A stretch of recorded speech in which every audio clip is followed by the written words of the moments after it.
everybody, how are you all? I hope you all are doing great. So this is the lecture number 4. Previously we have discussed the lecture number 3. In that we have discussed the positive term series part A, that is the Cauchy condensation test, and we have done the example as well, and how we can connect Cauchy condensation test with the P series test. That what I have tell you in that lecture, so please go and check it out if you haven't seen it yet.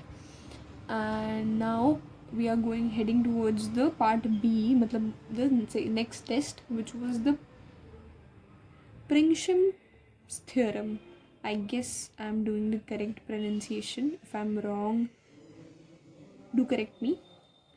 So if the series is positive monotonically decreasing, means positive term series में हमने देख लिया था कि that a n should be positive non negative. ठीक है, तो a n the series is positive monotonically decreasing term series होना चाहिए, where a n plus one is less than a n. Means like हमें पता है कि a n is greater than a n plus one.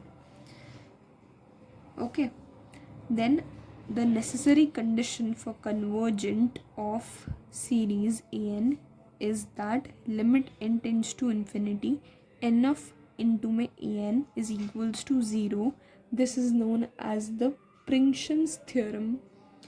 Means आपके पास positive term series, अगर आपका series है वो पॉजिटिव होना चाहिए, मोनोटोनिकली डिक्रीजिंग टर्म सीरीज़ होनी चाहिए, एंड नेसेसरी कंडीशन, ये तो सफिशिएंट मतलब नेसेसरी है, मतलब इतना तो होना ही चाहिए. The convergence of the series, for the convergence of the series उसकी limit n tends to infinity n multiplication में a n should be equals to 0.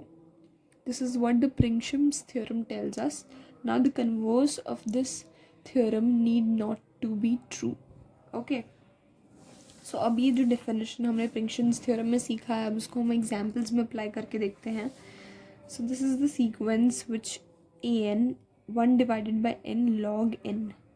सो अब इसका अगर हमें कन्वर्जेंस फाइंड करना है, what we have to do, this is non negative, this is monotonically decreasing.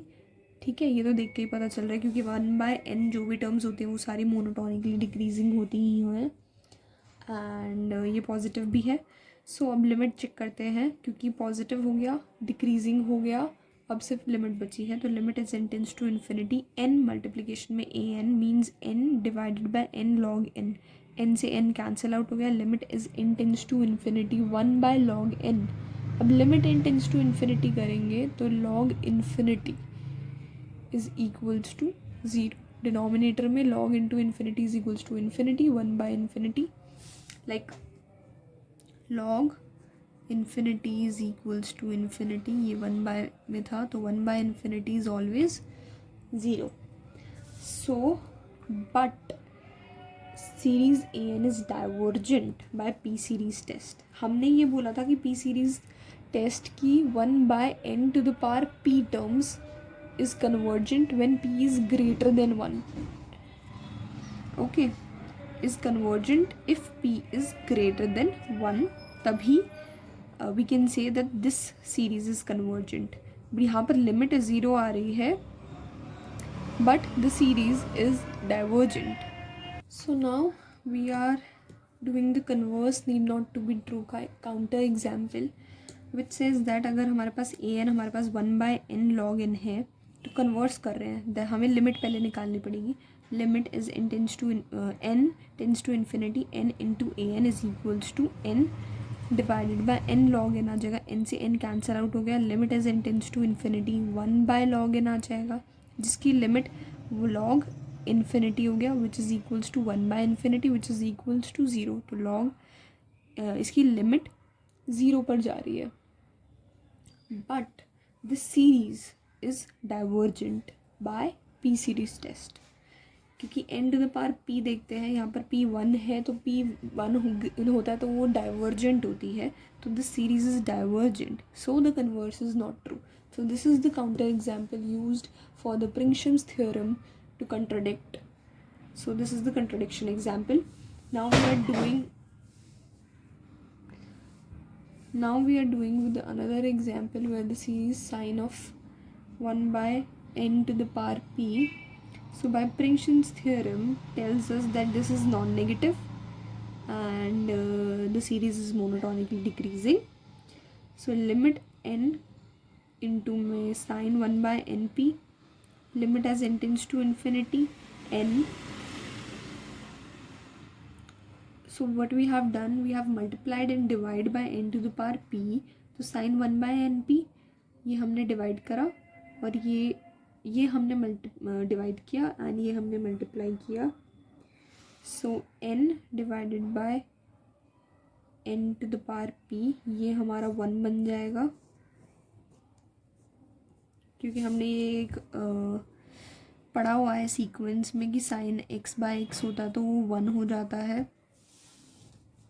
So 1 by n to the power p into में sine 1 हो जाएगा which is equals to infinity, because this is something like 1 by n to the power p minus 1.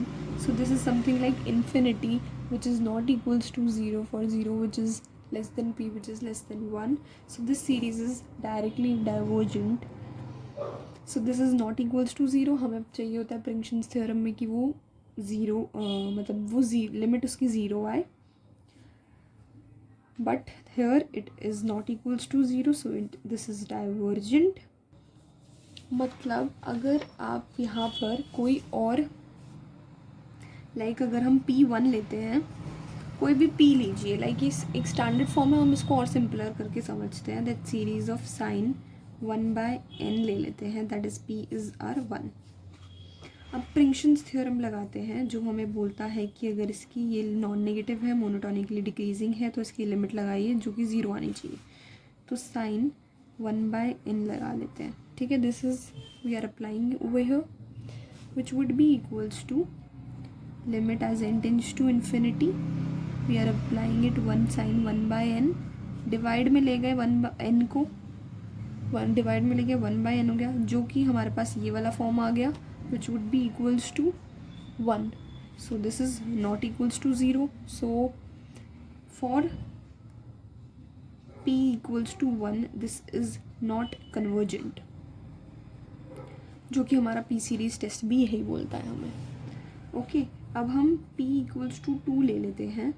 तो sign 1 by n square which is equals to limit as n tends to infinity n square sine 1 by n square. Sorry, यहाँ n आना चाहिए, n multiply कर रहे हैं ना, तो यहाँ पर हो गया साइन 1 by n स्क्वायर. अब हमने क्या किया, मल्टीप्लाई और डिवाइड कर दिया n से, तो ये n स्क्वायर बन गया क्योंकि n ऑलरेडी एग्जिस्ट कर रहा है, और 1 और n से ही डिवाइड कर दिया.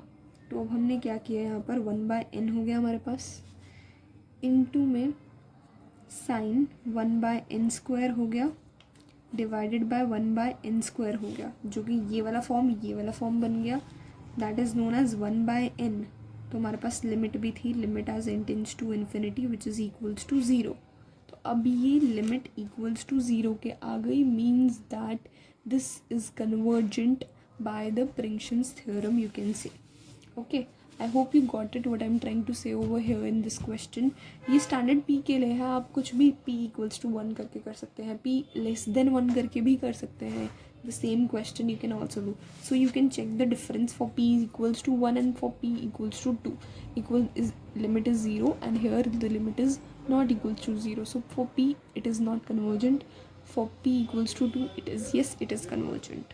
I hope you got it what I'm trying to say over here in this Princeton's theorem. Yesterday we have done the Cauchy condensation, today we have done the Princeton's theorem, and next video lecture will also try to do some comparison test, which will also be very important. So please like, share and subscribe. Thank you.